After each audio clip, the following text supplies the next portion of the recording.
So it is election morning 2008. This is the most historical moment of my generation. It may be the one defining moment of my generation. You know, before this, the first major defining moment that I could remember was the Los Angeles riots of the early 90s, in which my grandmother and my uncle had to go out in the front lines and be in the midst of all of that. My grandmother at the time working at a hospital, King Drew Medical Center in the heart of South Central Los Angeles, and my uncle at the time was a firefighter for Linwood Fire Department. So that was my earliest memory of the most important defining moment of our generation. Later on, for me it would be, for most of us, it would be 9/11. And I had been living in New York for a year when 9/11 happened. And that morning, my mother was to fly in from LAX to meet me in New York. Thank God she never boarded her plane. So I was in Manhattan, in Midtown, on Madison Avenue, watching the events of 9/11 unfold right before my eyes. And the next most defining moment for myself and for most people in my generation would be Katrina. It not only exposed the injustices that exist within our society still today, but it also exposed incompetencies that existed in the Bush administration, his inability to act responsibly towards the citizens of this country. My grandfather was in the midst of Katrina. He lived in the Garden District in New Orleans and weathered the storm and survived. Thank God. So here we are at what could be the most defining moment of our generation, where America finally lives up to its creed of being a nation of people who are all born with the same rights and liberties. We are all created equal under God. And the possibilities of having first African American president exist in my lifetime before now was unfathomable. Today, a possibility is at hand, and I'm ready to go cast my vote.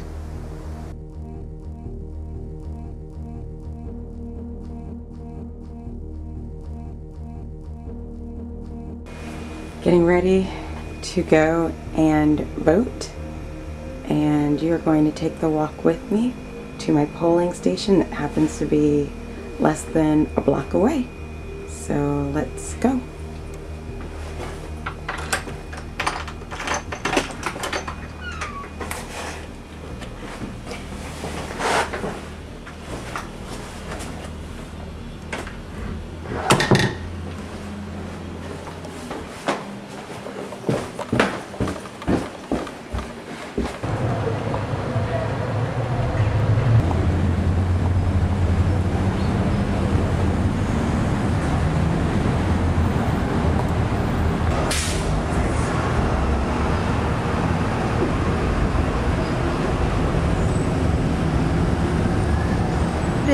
I am so excited. I cannot wait to see the results this evening.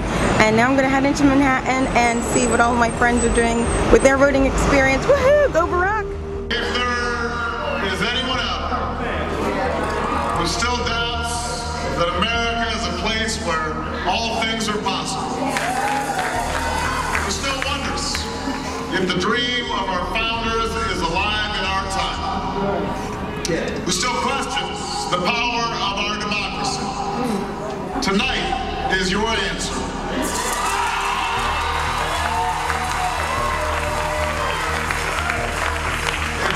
The answer told by lines that stretched around schools and churches in numbers this nation has never seen.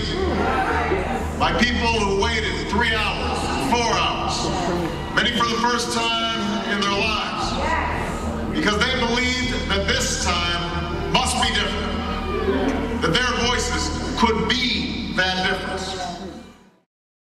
Did you vote today? Yes, I did. I did. Early in the morning, 7 o'clock in the morning. Took an hour and a half. Yes, I did. I voted today, and it was well worth it. I live in Brooklyn now, but they didn't change my voting place. So I had to come all the way to Harlem in order to vote. But I felt like if I had to stand there until like midnight tonight, I would have stood there and waited to vote because it was that important. And it went fairly quickly, and the line is still literally down the street, and it's pretty late. So hopefully everybody has a chance to vote. It was interesting. I was very excited. It felt very proud, and I also noticed that even though in my district or the school that I went to vote to, there were a lot of people, and it was very tight space and it looked disorganized, but people were very proper. People were very helpful to each other, explaining which lines they should be in. I was amazed at that in such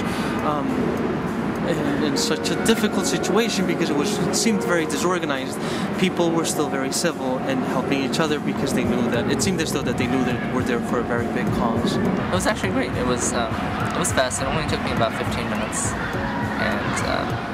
but I went really early. I was there like at 6 a.m. But a friend that went at the same time said it was really disorganized, or I mean a little later. It got really disorganized. But mine was good. You said it was really important. What is really important for you? I mean, it's a personal issue. I mean, yes, I did like Hillary Clinton, but I was always a fan of Barack Obama. I mean, obviously for change, we've spent the last 8 years in this country just dealing with nonsense, in my personal opinion, and then we have somebody, and you have an African-American man. I mean, you don't get any more African-American than this guy right here, and I definitely think he's the best candidate. I mean, just think about it, African-American man is this close to becoming a president. My grandfather, who's 80 years old, called me this morning to make sure that I voted, and he was just in tears, and you're talking about a man who never cries, that he thought he would die before something like this would happen, and to live through that, to live in this moment is a big experience for my family as well as myself. So.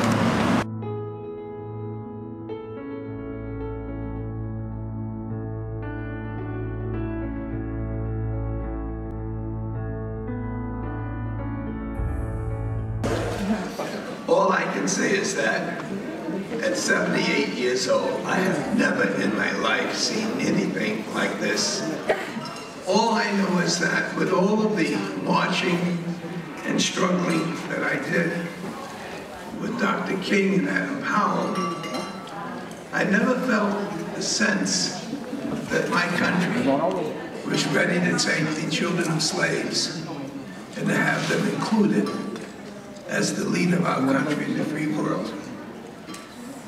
And I just hope that, unlike me, who didn't fully appreciate the history that Dr. King was making with the Voting Rights Act and with the Civil Rights Act, that all of us, certainly not you here because you're here because you feel it, but if you can just share with our children what happened during our lifetime, if you can share with them the feeling of knowing that this great country has shattered the myth that we never could do it, if we could just think of those slave rebels who said that they were going to fight back, and the many faceless people who died for our right to vote, and to know that on top of this mountain of African-American strength, that we have someone that will become President of the United States and the leader of the free world.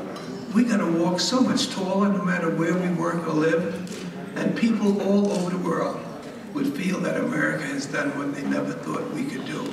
My brothers and my sisters, there's no excuse for this great country not to be able to do better. Thank you for your support.